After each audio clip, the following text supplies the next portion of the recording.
Hello aspirants, welcome to unlock GS academy. चलिए start करते हैं मेंस आंसर अप्रोच का 10th सेशन, जिसमें हम यूपीएससी के जीएस के चारों पेपर को आंसर राइटिंग के द्वारा कवर करने का प्रयास करते हैं। इस सेशन में हम 4 क्वेश्चन डिस्कस करेंगे, जिसमें से एक क्वेश्चन रहेगा भारतीय समाज खंड से, एक क्वेश्चन हम देखेंगे भारतीय राज व्यवस्था खंड से, एक क्वेश्चन हम जीएस पेपर 3 के भारतीय अर्थव्यवस्था खंड से देखेंगे, एक क्वेश्चन हम जीएस पेपर 3 का ही पर्यावरण और जैव विविधता खंड से डिस्कस करेंगे। तो चलिए स्टार्ट करते हैं आज का इंपॉर्टेंट सेशन।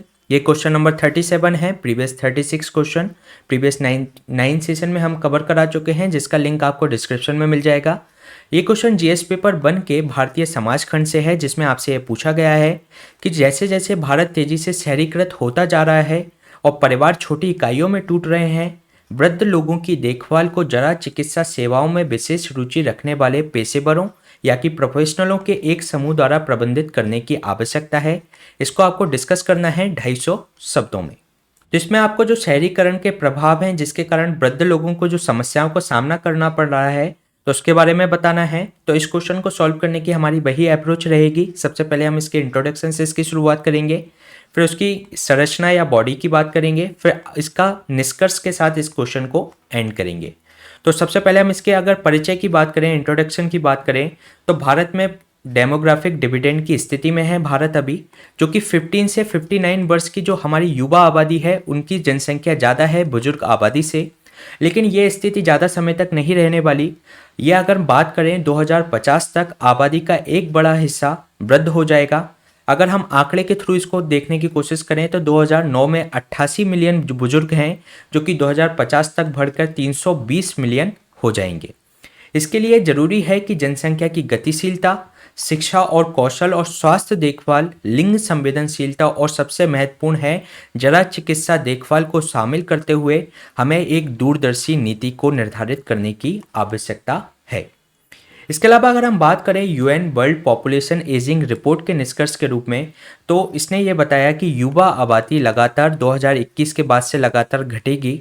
अगर हम 2021 की बात करें तो ये 27.2% थी, जो कि घटकर 2036 तक 22.7% हो जाएगी। इसके अलावा अगर मॉस्पी की रिपोर्ट की बात करें, जो मिनिस्ट्री ऑफ स्टैटिस्टिक्स की रिपोर्ट्स की बात करें, तो बिहार व उत्तर प्रदेश अधिक आबादी वाले राज्य हैं, जो कि 2021 से इसमें युवा आबादी में यहाँ पर भी लगातार कमी देखने को मिलेगी। केरल व तमिलनाडु की बात करें तो 2036 तक युवाओं की तुलना में बुजुर्गों की आबादी ज़्यादा हो जाएगी। अगर हम बात करें 2021 तक, तो युवा आबादी लगभग 37 करोड़ है। इसके बाद से इसमें कमी आना शुरू हो जाएगी। अगर भारत में अगर हम बुजुर्गों की स्थिति की बात करें, तो UN world population ageing report के अनुसार 60 वर्ष से जो ज़्यादा के उम्र के लोग हैं, वो 2050 तक उसमें अभी जो है 8% है, जो बढ़कर कितना हो जाएगा 20% हो जाएगा। एक स्टडी के अनुसार ये देखने को आया है कि जो 75 वर्ष से ऊपर के जो लोग हैं, वह 8% जो बुजुर्ग आबादी है वह डिमेंशिया से पीड़ित है। इसके अलावा अल्जाइमर्स जो एसोसिएशन के आंकड़े के अनुसार देखें तो भारत में 40 लाख से ज़्यादा लोग पीड़ित हैं अल्जाइमर्स बीमारी से। तो इन आंकड़ों के द्वारा हम ये पुष्टि करने का प्रयास कर रहे हैं कि बुजुर्ग आबादी समय के साथ बढ़ेगी और उनकी वृद्धावस्था संबंधी समस्याएं भी लगातार बढ़ेंगी। तो इसके लिए जरूरी, लेकिन शहरीकरण, जो कि अगर हम आंकड़े की बात करें तो 2050 तक एक रिपोर्ट के अनुसार 70% जनसंख्या जो भारत की होगी शहरीकृत हो जाएगी, जिसके कारण से एकल परिवार का कल्चर जो लगातार बढ़ता जा रहा है वह भी बढ़ जाएगा। इसके अलावा तो इन बुजुर्गों की देखभाल के लिए, इनकी स्वास्थ्य संबंधी देखभाल के लिए जरा चिकित्सा प्रोफेशनल की आवश्यकता होगी। इसके अलावा अगर हम बात करें भारत में बुजुर्ग आबादी से जुड़े हुए मुद्दों की, तो उम्र बढ़ने का जो स्त्रीकरण हो रहा है, जैसे कि हम फेमिनाइजेशन की बात करें, तो अगर इसको सेक्स रेशियो के द्वारा हम समझने की कोशिश करें तो 1971 में सेक्स रेशियो था बुजुर्ग लोगों का 938, जो कि 2011 में 1033 हो गया और 2026 तक इसका जो प्रोजेक्शन है वह है 1060 के बीच में। इसके अलावा 2000 से 2050 के बीच के आंकड़े की बात करें तो 80+ एज की जो महिलाएं हैं, उसमें विधवा होने की जो संख्या है वह 700% ज़्यादा बढ़ जाएगी। इसके अलावा उनसे संबंधित बुजुर्गों से संबंधित वित्तीय मुद्दे भी उनके साथ समक्ष हैं, जैसे कि उनकी वित्तीय निर्भरता उनके जो बच्चे हैं उन पर है। कुछ ही बुजुर्ग ऐसे हैं जो कि पेंशन पर निर्भर हैं। इसके अलावा उनके जो इलाज में एकाएक वृद्धि हो जाती है, आउट ऑफ पॉकेट एक्सपेंडिचर उनका बढ़ जाता है। इसके अलावा जो युवाओं का प्रवासन ग्रामीण क्षेत्रों से हो जाता है अपनी जॉब की तलाश में, तो बुजुर्ग दंपति को ग्राम में गरीबी का सामना करना पड़ता है। इसके अलावा उनकी जो स्वास्थ्य संबंधी मुद्दे हैं, जैसे कि वृद्धावस्था की स्थिति में बहुविकलांगता बढ़ जाती है, जैसे कि एज रिलेटेड जो प्रॉब्लम्स होती हैं, जैसे कि अंधापन और बहरापन, न्यूरोसिस जैसी मानसिक बीमारी उनको हो जाती है। ग्रामीण क्षेत्रों में स्वास्थ्य सुविधाओं की अच्छी स्थिति नहीं है, जिसके कारण से उनको स्वास्थ्य संबंधी देखभाल से संबंधित चुनौतियों का सामना करना पड़ता है। इसके अलावा अगर हम सामाजिक मुद्दे की बात करें तो वैश्वीकरण के प्रभाव स्वरूप समाज में परिवर्तन की गति काफ़ी तीव्र है, जिसके कारण से जो पारंपरिक मूल्य हैं और जो परिवार जो संस्थान है उसका लगातार क्षरण हो रहा है। अंतर पीढ़ी संबंध लगातार कमजोर हो रहे हैं, जिससे जो बुजुर्ग हैं उनको अकेलेपन का सामना करना पड़ता है, जिसके कारण से उन्हें कई सारे मानसिक रोगों से भी गुजरना पड़ता है। अगर हम बात करें बुजुर्गों की देखभाल के लिए संबंधित रोड मैप की, तो भारत ने एक Madrid international plan of action on ageing है, ये इसको साइन किया है भारत में। अगर वृद्धों से संबंधित कोई भी क्वेश्चन आए तो आप इसका इसमें जिक्र करें Madrid international plan of action on ageing का। इसके अलावा ये जो प्लान था 2002 में आया था। इसके 3 प्राथमिक क्षेत्र हैं, जो वृद्ध व्यक्ति है उनका विकास सुनिश्चित करना, साथ ही साथ बुढ़ापे में जो स्वास्थ्य और कल्याण को बढ़ाना और सक्षम एवं उनके लिए सहायक वातावरण सुनिश्चित करना। इसके अलावा इनके जो देखभाल से संबंधित रोड मैप की अगर हम बात करें तो इसमें हमें एक कॉम्प्रिहेंसिव समग्र अप्रोच अपनाने की ज़रूरत है, जिसमें गरीबी, प्रवास व शहरीकरण के जो मुद्दे हैं उनको भी विकासात्मक योजना में शामिल करने की ज़रूरत है। WHO की अगर हम बात करें तो 2020 से 30 तक स्वस्थ उम्र बढ़ने का उन्होंने दशक घोषित किया है, जिसमें हमारे यहाँ पर जो संस्थान है एम्स, उसकी भूमिका वृद्ध लोगों से संबंधित चुनौतियों को सामना करने के लिए एम्स की भूमिका काफ़ी बढ़ जाती है। इसके अलावा जो फेमिनाइजेशन की जो हमने बात की, उसके लिए ज़रूरी है कि उनके लिए विधवा पेंशन की ज़रूरत है, उनका सार्वभौमिकरण किए जाने की ज़रूरत है और उनसे संबंधित जो योजनाएं उनके लिए चल रही हैं उसको उनके लिए जागरूक करने की भी ज़रूरत है। अगर हम आयुष्मान भारत की बात करें तो ये जीवन शैली में संशोधन को इसमें शामिल किया जाना चाहिए और जो नॉन कम्युनिकेबल डिसीजेस हैं उनको भी इसके अंतर्गत शामिल करना चाहिए और जो एज रिलेटेड जो वृद्धावस्था संबंधित जो बीमारियां हो जाती हैं जैसे कि दृष्टि एवं श्रवण संबंधी समस्याएं, तो उनको भी आयुष्मान भारत के अंतर्गत शामिल करने की ज़रूरत है। इसके अलावा भारत के द्वारा भी वृद्ध से संबंधित कुछ पहल की गई हैं। वृद्ध व्यक्तियों के लिए एक एकीकृत कार्यक्रम चलाया जा रहा है, जिसके अंतर्गत उन्हें बुनियादी सुविधाएं एवं उनकी जीवन की गुणवत्ता को बढ़ाने का प्रयास किया जा रहा है। राष्ट्रीय वयोश्री योजना की अगर हम बात करें तो इसमें जो पात्र लाभार्थी होते हैं उनको असिस्टेड लिविंग डिवाइसेस यानी कि सहायक उपकरण प्रदान किए जाते हैं, जैसे कि उनकी जो एज रिलेटेड जो समस्याएं होती हैं उससे उनको काफ़ी सहायता होती है असिस्टेड लिविंग डिवाइसेस से। ये जो योजनाएं चलाई जा रही है अल्मीको के द्वारा, इसको संचालित किया जा रहा है। इसके अलावा इंदिरा गांधी राष्ट्रीय वृद्धावस्था पेंशन योजना भी चलाई जा रही है, वरिष्ठ पेंशन बीमा योजना भी है, प्रधानमंत्री वय वंदना योजना है, वयोश्रेष्ठ सम्मान भी इनको दिया जाता है। तो ये भारत सरकार के द्वारा कुछ पहल की गई हैं जो वृद्ध लोगों के जीवन स्तर को बेहतर करने के लिए। तो ये हमने क्वेश्चन किया जीएस पेपर 1 के भारतीय समाज खंड से। चलिए चलते हैं नेक्स्ट क्वेश्चन पे। ये क्वेश्चन जीएस पेपर 2 के भारतीय राज्य व्यवस्था खंड से संबंधित है, जिसके अंतर्गत आपसे ये पूछा गया है कि भारत में न्यायिक व्यवस्था जबरदस्त दबाव में है। अपर्याप्त बुनियादी ढांचे के कारण अदालतों का बोझ बढ़ गया है, जिसके कारण बड़े पैमाने पर मामलों का बैकलॉग हो गया है, जिसके कारण कारणों का विश्लेषण आपको करना है, साथ ही साथ उससे संबंधित सुधारात्मक उपायों को आपको बताना है। इसका क्वेश्चन का आंसर आपको 250 शब्दों में देना है। तो ये क्वेश्चन आपका जो अदालतों पर जो मामलों का बोझ लगातार बढ़ता जा रहा है, तो उसके कारणों को बताना है आपको और उससे क्या हम उसमें सुधार कर सकते हैं उसके बारे में आपको इसमें सुझाव देने हैं। तो इस क्वेश्चन को सबसे पहले हम इसके इंट्रोडक्शन से शुरुआत करेंगे। अगर हम आंकड़ों की बात करें तो भारत की निचली अदालतों में 4 करोड़ से अधिक मामले लंबित हैं और अगर हम 25% केस की बात करें जो लंबित मामले हैं, उसमें से जो 25% केस हैं वे 5 वर्षों से अधिक समय से लंबित हैं। अगर हम पूर्व CJI NV रमन्ना सर के बारे में बात करें तो उन्होंने ये बताया कि जो जनसंख्या और जो न्यायाधीश अनुपात है उसको सुधारने का प्रयास किया जाना चाहिए। अगर हम वर्तमान में भारत में लगभग 25,000 न्यायाधीश अभी स्वीकृत हैं। तो इन्होंने जो पॉपुलेशन और जो जज रेशियो है उसको सुधार करने की ज़रूरत के बारे में बताया, और जो निचली अदालतों में न्यायिक रिक्तियों की इन्होंने ये बताया कि 20% से अधिक मामले निचली अदालतों में न्यायिक रिक्ति के रूप में हैं। यूपी, बिहार और वेस्ट बंगाल में 1 लाख मामलों पर केवल एक न्यायाधीश ही शामिल है। तो इन आंकड़ों से हम इसके इंट्रोडक्शन को शुरुआत कर सकते हैं। इसके अलावा बड़े पैमाने पर लंबित मामलों के कारण क्या है उसके बारे में हम देखते हैं।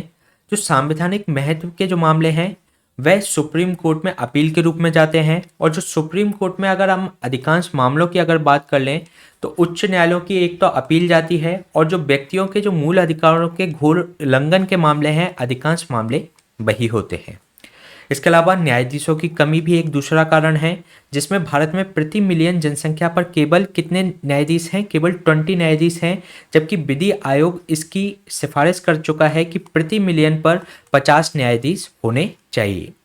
इसके अलावा एक जो मामलों का बार बार स्थगन किया जाता है, एक निर्धारित प्रक्रिया है कि किसी भी केस की जो सुनवाई होगी उसको अधिकतम 3 बार ही उसको स्थगन किया जाएगा, लेकिन 50% से अधिक मामलों में इस प्रक्रिया को पालन नहीं किया जाता।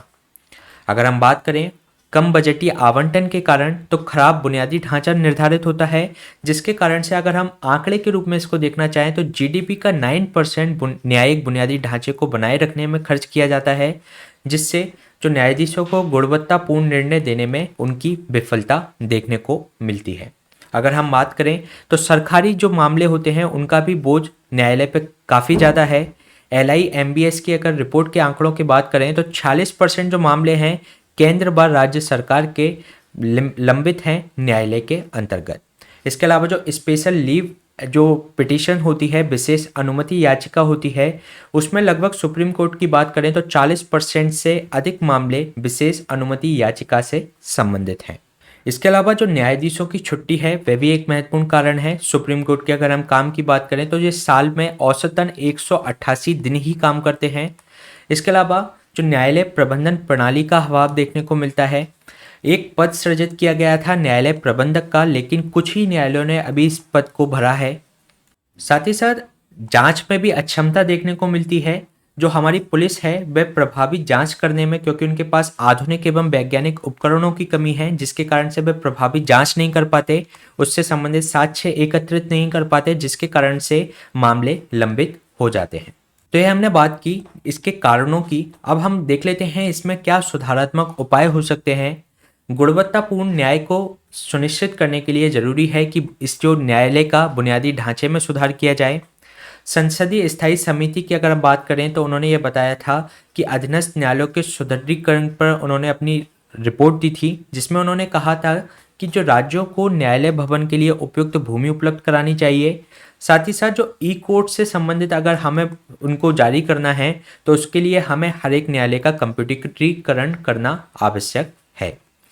साथ ही रिक्तियों के मुद्दे को संबोधित किया जाना चाहिए। 120 जो विधि आयोग ने भी इस बात को कहा था, और जो सुप्रीम कोर्ट और हाई कोर्ट को संविधान के अनुसार कुशल एवं अनुभवी न्यायाधीशों को तदर्थ न्यायाधीश एडहॉक जजेस के रूप में भी उनको नियुक्त किया जाना चाहिए, जिससे जो लंबित मामले हैं उनको जल्द से जल्द सुलझाया जा सके। साथ ही साथ अधीनस्थ न्यायालय और उच्च न्यायालय के लिए एक वार्षिक लक्ष्य एवं कार्ययोजना निर्धारित की जानी चाहिए, जिसके लिए जो मामलों के निपटान के लिए उनके लिए एक निश्चित समय सीमा निर्धारित इसके अंतर्गत की जानी चाहिए। तो ये सुधारात्मक उपाय न्यायालय में जो लंबित मामले हैं उनको सुधारने के लिए किए जा सकते हैं। अगर हम बात करें इसके निष्कर्ष की, तो एक अच्छे न्यायिक प्रशासन की मूलभूत आवश्यकता है कि जो न्याय संबंधित सुलभता हो, वहनीयता हो, साथ ही साथ उनको न्याय त्वरित रूप में मिल सके। इसके लिए कहा जाता है कि जस्टिस डिले जस्टिस डिनाइड। तो ये क्वेश्चन हमने डिस्कस किया जीएस पेपर 2 का। चलिए चलते हैं नेक्स्ट क्वेश्चन पे। नेक्स्ट क्वेश्चन ये जीएस पेपर 3 के भारतीय अर्थव्यवस्था खंड से संबंधित है, जिसमें आपसे ये पूछा गया है कि जो पीपीपी मॉडल है वह देश के बुनियादी ढांचे को मजबूत करने के लिए एक प्रभावी और टिकाऊ विकल्प हो सकता है। भारत को $5 ट्रिलियन की अर्थव्यवस्था के लक्ष्य को करीब लाने में पीपीपी मॉडल की भूमिका की जांच करें। तो इस क्वेश्चन को आपको 250 शब्दों में डिस्कस करना है। जो पीपीपी मॉडल के बारे में इसमें आपको बताना है और जो हमारी $5 ट्रिलियन की इकोनॉमी का जो लक्ष्य है उसको प्राप्त करने में पीपीपी मॉडल किस तरीके से सहायक हो सकते हैं उसके बारे में इसमें चर्चा करनी है। तो इसको क्वेश्चन को अब सबसे पहले हम इसके इंट्रोडक्शन से शुरुआत करेंगे। अगर हम पीपीपी की परिभाषा की बात करें तो इसमें हम वर्ल्ड बैंक की परिभाषा की बात करेंगे, जिसके अंतर्गत कहा गया है कि जो पीपीपी है, पब्लिक प्राइवेट पार्टनरशिप, एक सार्वजनिक सेवा या संपत्ति प्रदान करने के लिए एक निजी पार्टी व सरकारी संस्था के बीच एक दीर्घकालिक अनुबंध है। तो ये एक निजी पार्टी एवं सरकारी संस्था के बीच एक दीर्घकालिक अनुबंध है, जिसमें निजी पार्टी जोखिम एवं प्रबंधन की जिम्मेदारी होती है। साथ ही साथ उनका जो पारिश्रमिक होता है वह प्रदर्शन के आधार पर उनको दिया जाता है। आमतौर पर देखा जाता है कि ये दीर्घकालिक होती है। इसके कई रूप हैं, जैसे कि आपके बॉट यानी कि build operate and transfer, build lease and transfer, design build operate transfer DBFO, साथ ही साथ ऑपरेट मेंटेन ट्रांसफर। इसके अलावा हाइब्रिड एन्युटी मॉडल्स भी होते हैं। तो ये कई तरह के जो पीपीपी मॉडल्स हैं। इसके अलावा अगर हम बात करें तो पीपीपी मॉडल के फायदे की अगर हम बात करें तो निजी क्षेत्र के वित्त तक पहुंच हो जाती है प्रोजेक्ट्स के लिए, और जो फंडिंग गैप है, जो सरकार के पास जो फंडिंग की कमी होती है, उस फंडिंग गैप को इसमें फुलफिल किया जा सकता है। सार्वजनिक क्षेत्र का इससे खर्च कम हो जाता है। बेहतर बुनियादी ढांचा इसमें स्थापित किया जाता है, क्योंकि बुनियादी ढांचे में अधिक से अधिक निवेश प्राइवेट पार्टी के द्वारा किया जाता है। इसके अंतर्गत जो धन के उपयोग में पारदर्शिता होती है, अच्छी तरीके से जो डिज़ाइन की गई जो पीपीपी प्रक्रिया इसके अंतर्गत अपनाई जाती है, जिससे कि जो अंतर्राष्ट्रीय सर्वोत्तम प्रयासों और प्रक्रिया का इसके अंतर्गत पालन किया जाता है, और इसमें जो एक बेस्ट पीपीपी मॉडल को चुनने के लिए एक खुली प्रतिस्पर्धा बोली पर आधारित पीपीपी निविदा इसके अंतर्गत मंजूर की जाती है। तो इससे जो वर्ल्ड की बेस्ट प्रैक्टिसेस हैं इसके अंतर्गत अपनाई जाती हैं। इसके अलावा अगर हम बात करें, इसमें कम विलंब होता है, समय पर कार्य की पूर्णता हो जाती है, जोखिम वितरण हो जाता है प्राइवेट पार्टी के ऊपर भी। अगर हम बात करें पीपीपी परियोजना में अधिकांश या सभी जोखिम निजी संस्था को हस्तांतरित करने की संभावना होती है। इसके अलावा जो निरंतर नकदी प्रवाह निजी क्षेत्र की ओर से इंफ्रास्ट्रक्चर प्रोजेक्ट्स में होता सुनिश्चित हो पाता है। इसके अलावा जो निजी क्षेत्र का स्पेशलाइजेशन होता है प्रोजेक्ट्स के लिए, साथ ही साथ उनकी जो दक्षतापूर्ण कार्य करने की जो शैली होती है, उसका फायदा भी गवर्नमेंट प्रोजेक्ट्स को मिल पाता है।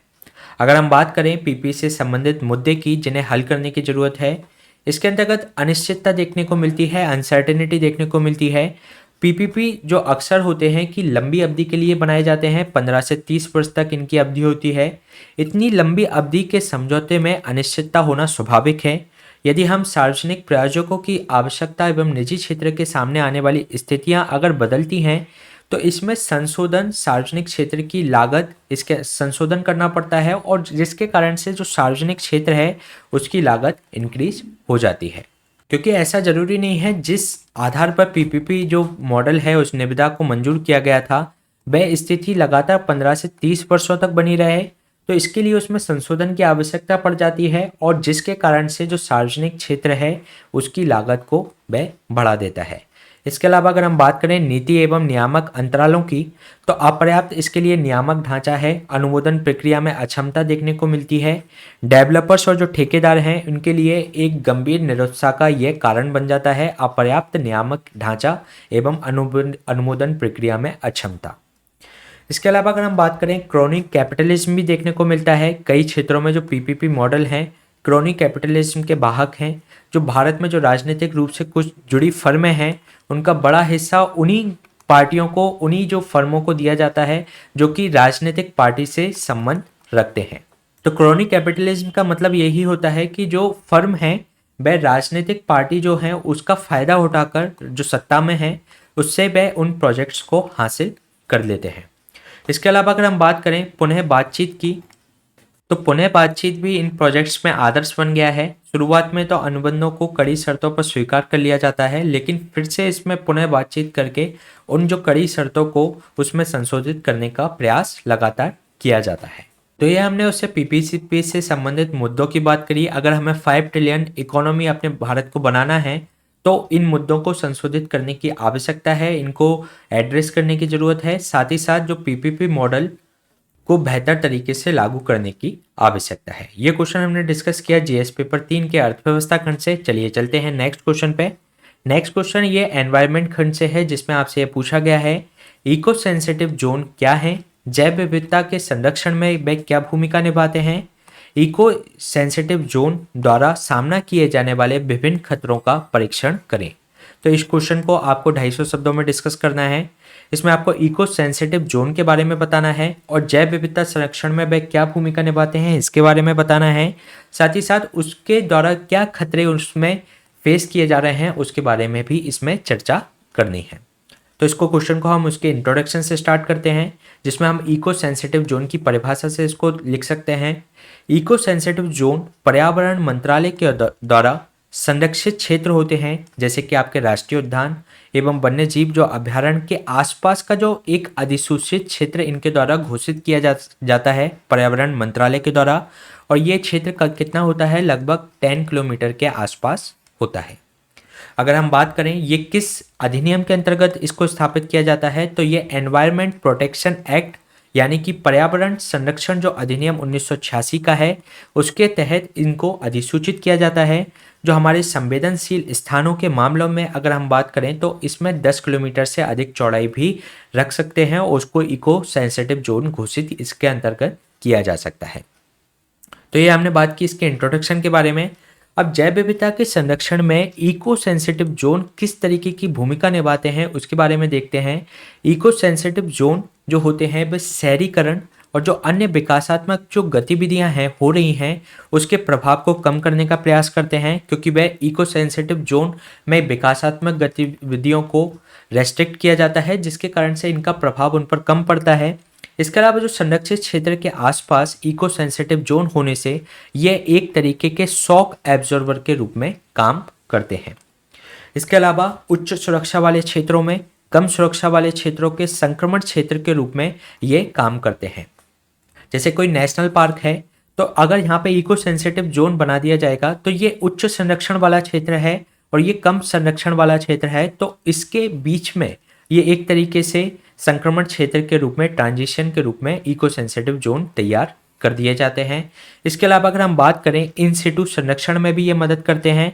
जो हमारी लुप्त प्राय जातियां हैं उनके संरक्षण में भी ये एक महत्वपूर्ण भूमिका निभाते हैं। अगर हम बात करें काजीरंगा की तो जो वन हॉर्न राइनो है, एक सींग वाला जो गैंडा है, उसके संरक्षण में इको सेंसिटिव जोन ने एक महत्वपूर्ण भूमिका अदा की। इसके अलावा वनों की कमी जो लगातार हो रही है, मानव जो पशु संघर्ष होते हैं उसमें कमी ये दिखाती है। इसके अलावा जो स्थानीय क्षेत्र समुदायों को जो लाभान्वित और एवं संरक्षित करने का भी प्रयास इको सेंसिटिव जोन के द्वारा किया जाता है। इसके अलावा अगर हम बात करें तो इको सेंसिटिव जोन के समक्ष कुछ खतरे हैं, उनके बारे में अगर हम देखें तो जो बांध हैं, सड़क हैं, शहरी और ग्रामीण जो बुनियादी ढांचों का निर्माण किया जाता है, जिससे जो इम्पैक्ट करते हैं पर्यावरण पर नेगेटिव रूप से, पर्यावरण को नकारात्मक रूप से प्रभावित करते हैं, जिससे कि जो हमारा इकोसिस्टम है, जो हमारा पारिस्थितिकी तंत्र है, वह असंतुलित हो जाता है।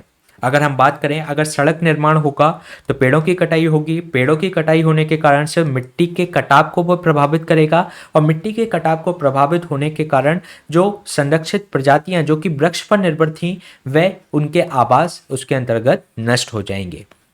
इसके अलावा इसके समक्ष एक खतरा कानून का भी है, जो वन समुदाय के अधिकारों को मान्यता एवं जो अवैध शिकार पर रोक लगाने में विफल रहने के कारण जो राज्य सरकारें हैं उसके समक्ष खतरा है। साथ ही साथ जो ईपीए जो एनवायरनमेंट प्रोटेक्शन एक्ट है, पर्यावरण संरक्षण अधिनियम 1986 है, वाइल्ड लाइफ प्रोटेक्शन एक्ट है 1972 का, इसमें जो विकासात्मक गतिविधियों के पक्ष में कुछ प्रावधान किए गए हैं, तो वह भी एक तरीके से इको सेंसिटिव जोन्स को कमजोर करते हैं। अगर हम बात करें एक एग्जांपल की, जो बनेरघट्टा राष्ट्रीय उद्यान है कर्नाटक के अंतर्गत, उसमें जो इको सेंसिटिव जोन को कम करने के लिए एक अधिसूचना इसके अंतर्गत जारी की गई थी, जो कि एक खतरा है इको सेंसिटिव जोन पर।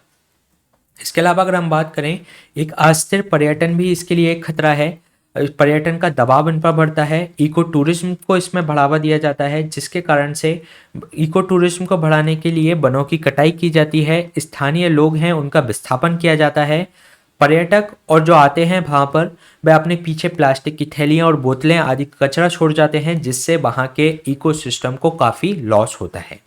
इसके अलावा जो हमारी इन्वेसिव स्पीसीज हैं, आक्रामक विदेशी प्रजातियों को जो बोया जाता है जो ट्री प्लांटेशन के नाम पर, जैसे कि बबूल और यूकेलिप्टस जो पौधा है उनका वृक्षारोपण किया जाता है, तो वह प्राकृतिक रूप से वहाँ पाई जाने वाली जो वृक्ष की जो प्रजातियाँ हैं उनकी वृद्धि को रोकने में एक एक प्रतिस्पर्धा उनके लिए तैयार कर देते हैं। इसके अलावा इसके समक्ष एक जलवायु परिवर्तन का भी खतरा है। जलवायु परिवर्तन के कारण लगातार वैश्विक तापमान इंक्रीज हो रहा है, जिसके कारण इको सेंसिटिव जोन पर भूमि, पानी एवं पारिस्थितिकी तनाव लगातार बढ़ रहा है। अगर इसका एक एग्जाम्पल देखने की कोशिश करें तो जंगल की आग या आसाम में जो ब्रह्मपुत्र नदी के कारण बाढ़ आती है, तो उनके कारण काजीरंगा जो राष्ट्रीय उद्यान है वन्य जीवन पर वे काफ़ी बुरी तरीके से उन्होंने उसको प्रभावित किया था। इसके अलावा जो स्थानीय समुदाय हैं उन पर दबाव बढ़ता है। जो इस कृषि में उपयोग की जाने वाली जो स्लैश एंड बर्न जो खेती है उसके कारण इस इकोसिस्टम जोन पर खतरा है।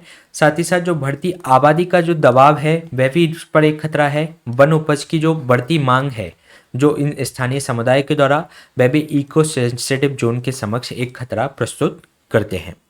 इसके अलावा अगर हम बात करें तो ये तो हमने खतरे की बात कर ली, फिर इसके आगे के रास्ते क्या हो सकते हैं, क्या इसका निष्कर्ष हो सकता है, उसके बारे में देखते हैं। तो जो जो खतरे हैं उनको ही एड्रेस कर देंगे तो वह हमारे वे फॉरवर्ड हो जाएगा। जैसे कि जलवायु परिवर्तन है तो उसके प्रभाव को कम करेंगे।